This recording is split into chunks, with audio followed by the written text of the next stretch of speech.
సిరులను కురిపించే కల్పవల్లి లక్ష్మీదేవి, పాడి పంటలు పసడి రాసులు ప్రసాదించే తల్లి లక్ష్మీదేవి, సుఖ సంతోషాలు, శాంతి, శ్రేయస్సు, అదృష్టాలను ప్రసాదించే అమ్మగా ప్రజలు లక్ష్మీదేవిని పూజిస్తారు. లక్ష్మీదేవి హిందూ మతంలో ప్రధాన దేవత. ఈమె త్రిమూర్తులలో ఒకరైన విష్ణుమూర్తి భార్య. పార్వతి, సరస్వతితో పాటు లక్ష్మి ముగ్గురు అమ్మలలో ఒకరు. భారతదేశంలో దీపావళి పండుగ నాడు హిందువులు లక్ష్మీదేవిని అత్యంత భక్తి శ్రద్ధలతో ఆరాధిస్తారు. లక్ష్మీదేవి ఆభరణాలను ధరించి మొత్తం 4 చేతులతో, 2 చేతులతో పుష్పాలను, ఇంకో 2 చేతులతో బంగారు నాణేలను అనుగ్రహిస్తూ ఉంటుంది. ఈమె తామర పువ్వు మీద కూర్చుని ఏనుగులతో చాలా అందంగా, ఆకర్షణీయంగా ఉంటుంది. శ్రీ మహావిష్ణువు దుష్ట శిక్షణ కోసం ఈ భూమిపై అవతరించిన ప్రతిసారి ఆయన భార్యగా లక్ష్మీదేవి కూడా ఈ పుడిమిపై జన్మించింది. రామాయణంలో రాముడి భార్య సీతగా, మహాభారతంలో కృష్ణుడి భార్య రుక్మిణిగా, కలియుగంలో శ్రీ వెంకటేశ్వర స్వామి భార్య పద్మావతిగా అవతారాలను ఎత్తి అతనిని వివాహం చేసుకుంటుంది. లక్ష్మిని మహాలక్ష్మి అని కూడా అంటారు. ప్రతి సంవత్సరం శ్రావణ మాసం 2వ శుక్రవారం వరలక్ష్మి వ్రతాన్ని ఆచరించి లక్ష్మీదేవిని పూజిస్తారు.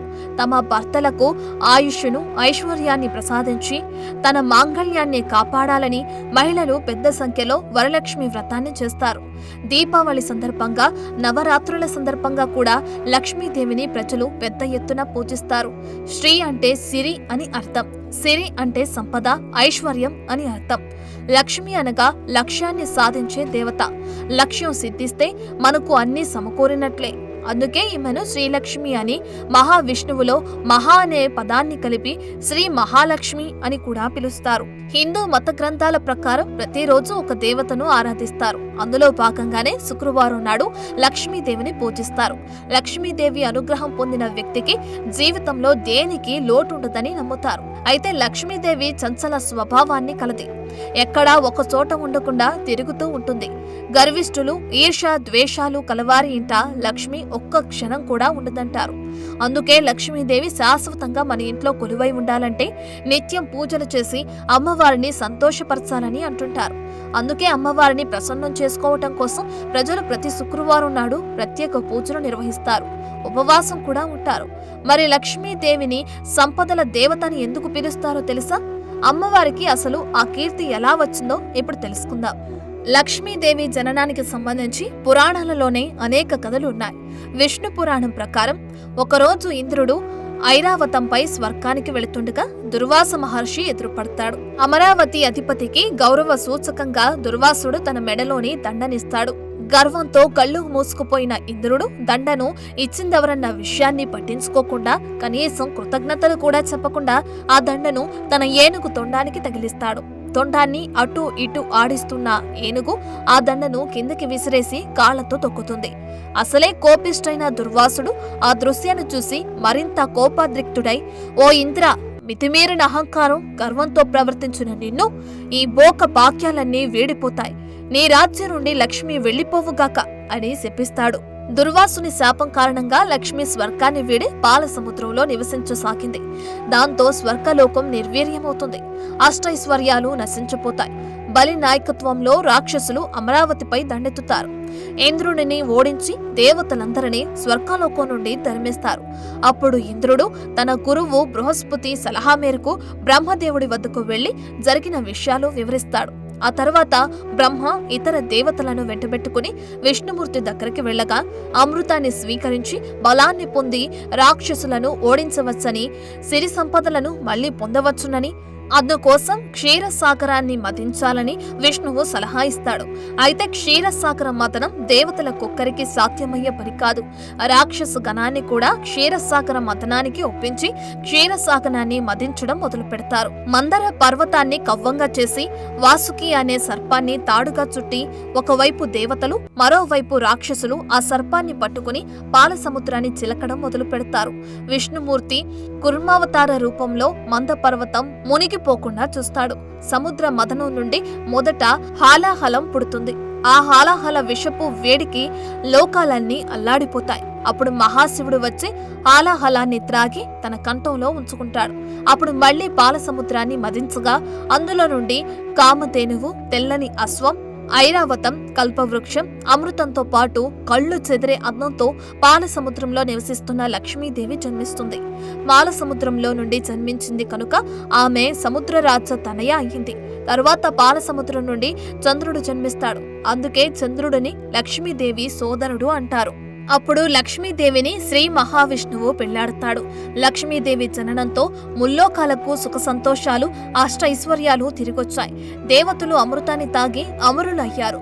రాక్షసులపై యుద్ధం చేసి అమరావతి నగరాన్ని మళ్లీ స్వాధీనం చేసుకుంటారు. దాంతో స్వర్గలోకంలోకి సిరి సంపదలు మళ్లీ వస్తాయి. అప్పట్నుంచి లక్ష్మీదేవిని సంపదలు, శ్రేయస్సు, వైభవానికి ప్రతీకగా కొలుస్తారు. ముఖ్యంగా శుక్రవారాన్ని లక్ష్మీదేవికి ప్రీతికరమైన రోజుగా పురాణాలు పేర్కొంటాయి. శ్రీ మహావిష్ణువు శక్తికి, సిరికి, మాయకు కారణం ఆయనకు లక్ష్మి తోడుండడమే అంటారు. భూదేవి కూడా లక్ష్మికి మరో అంశ అని చెబుతారు. విష్ణుమూర్తికి సృష్టి ఆది నుండి లక్ష్మి తోడుగానే ఉన్నదని, ఆమె నిత్యాన పాయిని అంటే ఎన్నడూ విడివడనిది అని అర్థం. లక్ష్మీనారాయణులు వేరు కారని శ్రీ వైష్ణవ సాంప్రదాయంలో చెబుతారు. సృష్ట్యాదిలో దేవి సృష్టిని పాలించడానికి విష్ణువుకు తోడుగా ఉండమని లక్ష్మిని ప్రసాదించిందని దేవి భాగవతంలో చెప్పబడింది. ఒకమారు లక్ష్మి విష్ణువు నుండి వేరు కావటం వలన విష్ణువు శక్తిహీనుడయ్యాడు. అప్పుడు బ్రహ్మ ఆనతిపై భృగు మహర్షి తపస్సు చేయగా లక్ష్మి భృగువు ఖ్యాతిల కుమార్తెగా జన్మించిందని, తర్వాత ఆమెను భృగు మహర్షి విష్ణువుకు ఇచ్చి పెళ్లి చేశాడని, కనుక లక్ష్మికి భార్గవి అని కూడా అంటారని చెప్పబడింది. దేవి భాగవతంలో మహాశక్తియే మహాలక్ష్మిగా చెప్పబడింది కాబట్టి ఆమెను అష్టభుజ మహాలక్ష్మిగా వర్ణించారు. అష్ట మహాలక్ష్ములు ఎలా ఉంటారో ఇప్పుడు చూద్దాం. 1. ఆదిలక్ష్మి. ఈమెను మహాలక్ష్మి అని కూడా అంటారు. 4 హస్తాలతో ఒక చేత పద్మం, మరొక చేత పతాకం ధరించి 2 చేతులందు అభయ వరద ముద్రలు కలిగి ఉంటుంది. 2. ధాన్యలక్ష్మి. 8 చేతులతో పచ్చని వస్త్రాలతో ఉంటుంది. 2 చేతులలో పద్మాలు, ఒక చేత కథ, 3 చేతులతో వరికంకి, చెరుకు గడ, అరటిగెల కలిగి 2 చేతులు వరదాభయ ముద్రలతో ఉంటుంది. 3. ధైర్యలక్ష్మి. ఈమెను వీరలక్ష్మి అని కూడా అంటారు. 8 చేతులతో ఉంటుంది. ఎర్రని వస్త్రాలు ధరించి చక్రం, శంఖం, ధనుర్బాణాలు, త్రిశూలం, 2 చేతులు వరదాభయ ముద్రలతో ఉంటుంది. 3. గజలక్ష్మి. ఈమెను రాజ్య ప్రదాత అంటారు. 4 హస్తాలు కలిగిన మూర్తి. ఇరువైపులా 2 గజాలు అభిషేకం చేస్తుంటాయి. ఎర్రని వస్త్రాలు ధరించి 2 చేతులతో 2 పద్మాలు కలిగి మరో 2 చేతులు వరదాభయ ముద్రలతో ఉంటుంది. 5. సంతానలక్ష్మి. 6 చేతులు కలిగి ఉంటుంది. 2 కలశాలు, ఖడ్గం, డాలు ధరించి ఒడిలో బిడ్డ కలిగి ఒక చేత అభయముద్ర కలిగి మరొక చేత బిడ్డను పట్టుకుని ఉంటుంది. బిడ్డ చేతిలో పద్మం ఉంటుంది. 6. విజయలక్ష్మి. ఈమె 8 చేతులు కలిగి ఉంటుంది. ఎర్రని వస్త్రాలు ధరించి శంఖము, చక్రము, ఖడ్గం, డాలు, పాసం ధరించి 2 చేతులు వరదాభయ ముద్రలతో ఉంటుంది. 7. విద్యాలక్ష్మి. ఈమె శారదాదేవి, చదువుల తల్లి, చేతిలో వేణుతో ఉంటుంది. 8. ధనలక్ష్మి. ఈమె 6 హస్తాలతో ఎర్రని వస్త్రాలు ధరించి శంకు చక్రాలు, కలసం, ధనుర్బాణాలు, పద్మం ధరించి ఉంటుంది. అభయముద్రలోనున్న చేతిలో నుండి బంగారు నాణేలు వర్షిస్తున్నట్లు ఉంటుంది. చాలా మంది దేవతలలాగానే లక్ష్మీదేవికి కూడా ఎన్నో పేర్లు, అష్టోత్తర శతనామ స్తోత్రం, సహస్రనామ స్తోత్రం వంటివి ఉన్నాయి.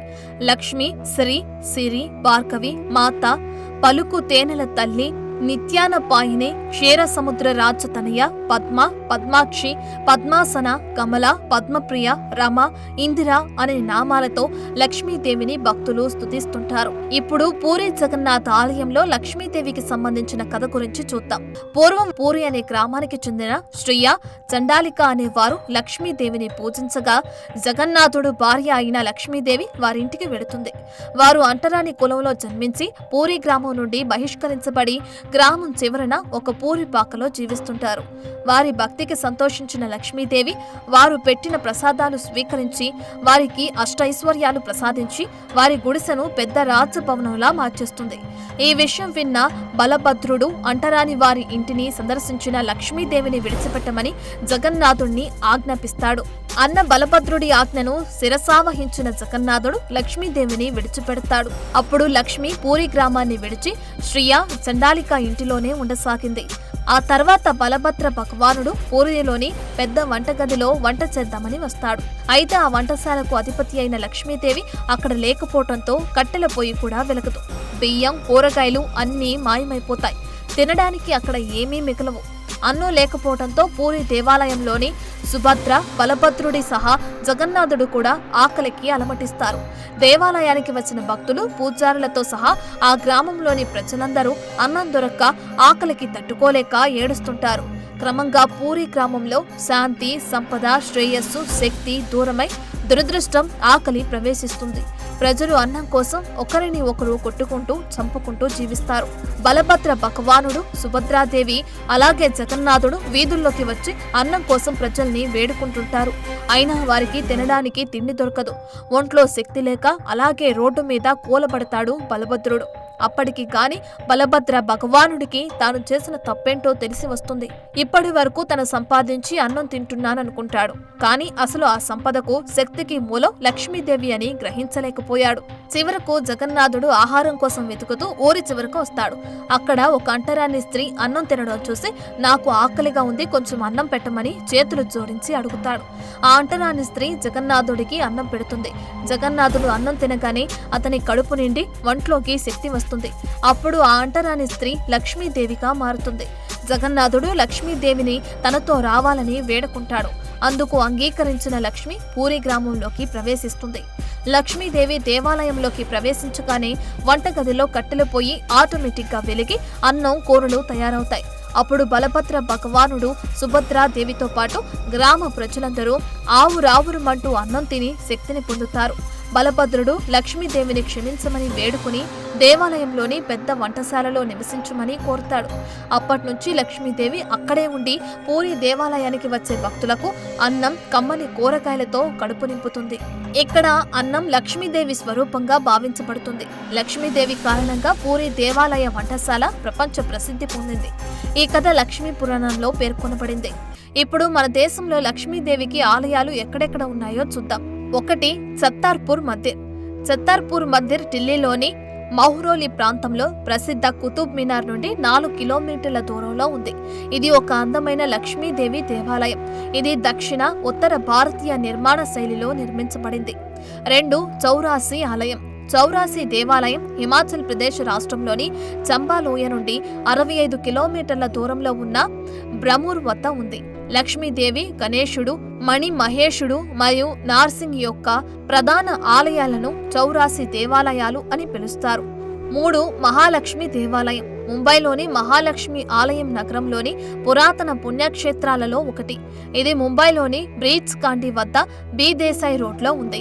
ముంబైలోని ప్రజలు అత్యధికంగా సందర్శించే దేవాలయాల్లో మహాలక్ష్మి దేవాలయం ఒకటి.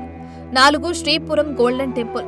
శ్రీపురం స్వర్ణ దేవాలయం తమిళనాడులోని వెల్లూరు నగరంలో మలైకోడి అని పిలువబడే ప్రదేశంలో పచ్చని కొండల పాదాల దిగువన నిర్మించిన ఒక ఆధ్యాత్మిక ఉద్యానవనం. ఈ ఆలయం వెల్లూరు నగరానికి దక్షిణ తిరుమలైకోడి వద్ద ఉంది.